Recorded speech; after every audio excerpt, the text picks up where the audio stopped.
Ayan, good morning, good morning.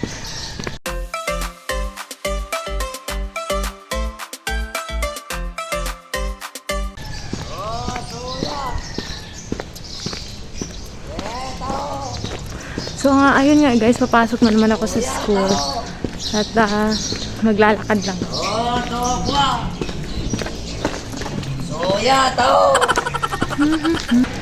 So yun, maglalakad ako. So feeling ko, hindi ko na kaya palang maglakad.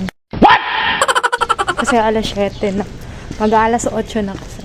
So, syempre, laging late.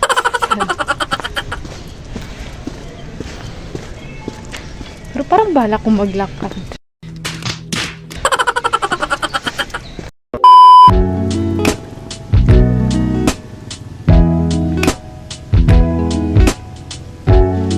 May mga naglalakad din dito guys. Masyado lang silang maaga. At masyado lang din akong late.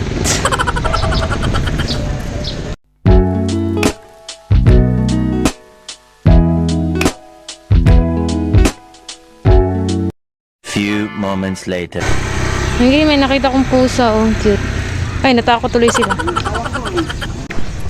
So, ayan, hindi ko na kayang maglakad. Masyado na akong late. Kaysa sakay na ako, guys. Sayang naman yung sapatos kong bago, no? At sayang yung shoes ko. Baka masira. Iniingatan pa naman to, guys. So, hindi sa maarte ako sa sapatos ko, ah. Iniingatan ko lang talaga siya kasi wala akong pambili. Char. Iniingatan ko lang kasi bago pa. Tsaka, ano, pangsimba ko talaga to, actually. Ginamit ko lang siya ngayon kasi gusto ko lang siya suotin, matry na masuot sa school. Pero pang church ko talaga to. Ayun guys, parang wala na akong balak sumakay. Andito na ako sa gate 1 namin. Lapit ko na. O diba, kapag nagsasalita ka, kahit wala kang kausap, parang ang bilis mo. Parang kung minsan ang ganda, maganda din pala na nagsasalita ka mag-isa kasi hindi mo na namalayan. Ang layo na pala ng nalakad mo. Parang ang bilis lang. Diba, kahit ako lang mag-isa nagsalita dito sa vlog. Ang bilis ko maglakad. Parang may kausap ako, may kasama. So yun, so malapit ako sa school, bye-bye. 2,000 years later. So ayun, nandito na ako sa school namin. Late na nga talaga ako. Pero may kasabay pala ako, mga late din, ayun.